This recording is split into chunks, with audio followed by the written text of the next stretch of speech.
In a recent upload, Chael Sonnen dropped a bold take that has the MMA world buzzing. He hinted that UFC lightweight champ Ilia Topuria might be avoiding big-name challengers like Arman Tsarukyan and Paddy Pimblett. Chael even went as far as saying the rankings, both at lightweight and pound for pound, should be reshuffled, arguing there's no place at the top for someone ducking fights. Here's where it gets interesting. Topuria reportedly said he won't return until January or February of next year. That's got fans and analysts questioning his timing and game plan. Meanwhile, Arman has already confirmed he's not the next opponent, which leaves just two names on the table, Paddy Pimblett or Justin. With the division heating up, the UFC is expected to drop some major announcements soon, and fans are anxious to see how the picture unfolds. Chael didn't hold back either, saying he woke up to disappointing news that the Topuria vs Tsarukyan fight was off. Instead, Ilia says he won't fight until 2025. Chael questioned what that really means. If you're ranked #1 in the world, pound for pound across any division, shouldn't you be ready to prove it? He argued that if Ilia can't face Arman, Paddy, or Justin in November or December, then by his own admission, he doesn't believe he can beat them right now. Chael suggested the rankings might need to be adjusted temporarily, or even that an interim belt could be introduced. Bold words, but it puts the spotlight directly on El Matador and his next move. I woke up with very disappointing information today. The plan was Arman Tsarukyan versus Ilia Topuria. Because I wake up today and Ilia says he's out. Ilia apparently has said that he's not going to fight until next year. What are you telling us? Because the rankings say you're #1 in the world in front of everybody. Any weight class, pound for pound. The category of 155 has you sitting on top, but you're telling us that you can't do it until next year. Shouldn't I interpret that to say as you can't beat the guys in your own opinion? I mean, should I interpret it some other way?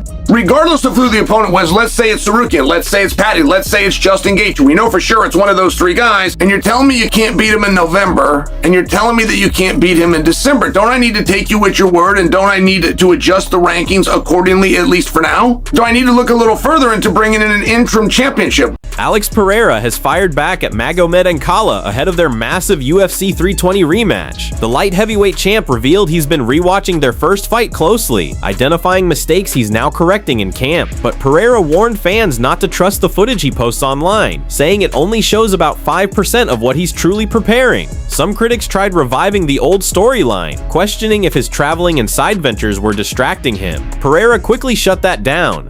He explained his last trip was 7 weeks before fight night, and he already had a 6-week camp lined up. There were no breaks, just a split camp, starting in Brazil for strength and conditioning, then continuing without pause once he returned. Now with UFC 320 closing in, Pereira says he's laser-focused, fueled by lessons from their first encounter and eager to prove fans have only seen a fraction of what he's bringing into this rematch. Reassistiu a sua primeira luta contra o Ankalaev. O que você achou dessa luta? O que você pretende, que você poderia mudar, se puder falar, né? Pô, eu assisti algumas vezes, né? Pô, não assisti tantas vezes que nem as outras, é claro. Acho que foi suficiente, né? Pra ver ali onde teve as falhas, né? É óbvio que teve algumas falhas ali. A gente tá fazendo treinos ali com a galera, pô, pessoal, boa trocação. Trouxe algumas pessoas de fora. Não postei muito vídeo dessa vez. Às vezes as pessoas falam, mas pô, tá mostrando muito, tá? Pô, mostrei, ok, 5%. Se tá impressionando isso aí, pô, legal. Legal, 5% tá. The middleweight division just got another dose of intrigue.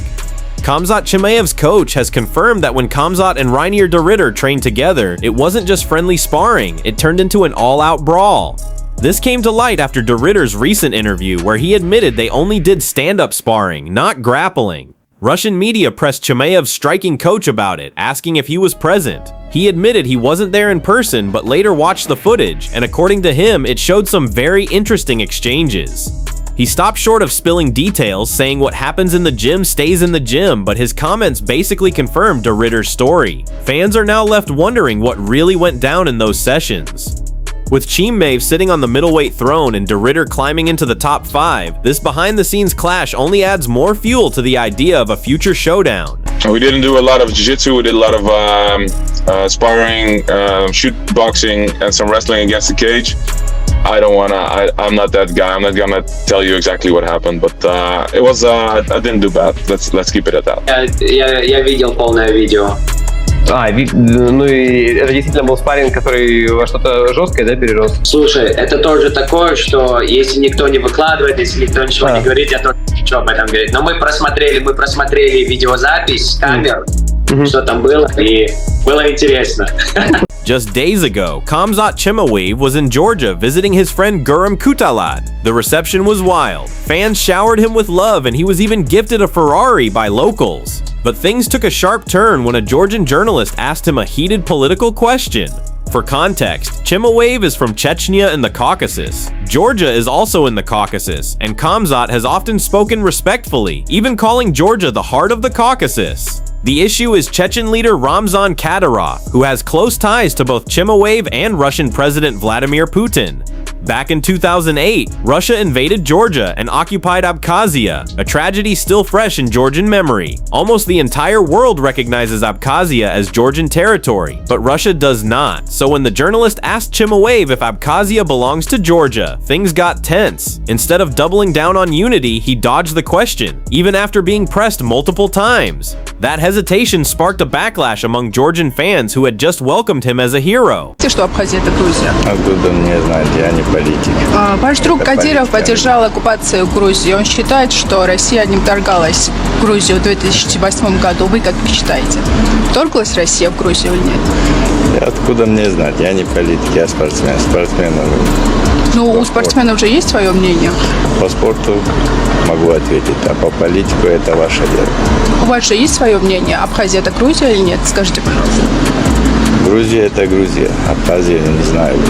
Я не был в Абхазии, я приехал в Грузию не по политику, я спортсмен, мои друзья пригласили. So MMA fans, what do you think? Khamzat Chimaev hasn't left the headlines since winning the middleweight strap. Is Reinier De Ridder the next serious threat if he beats Brendan Allen in Vancouver?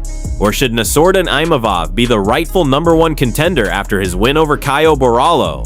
Drop your predictions in the comments below. That's all for today's update. Thanks for tuning in. Don't forget to like, subscribe, and hit the bell so you never miss your daily dose of MMA news.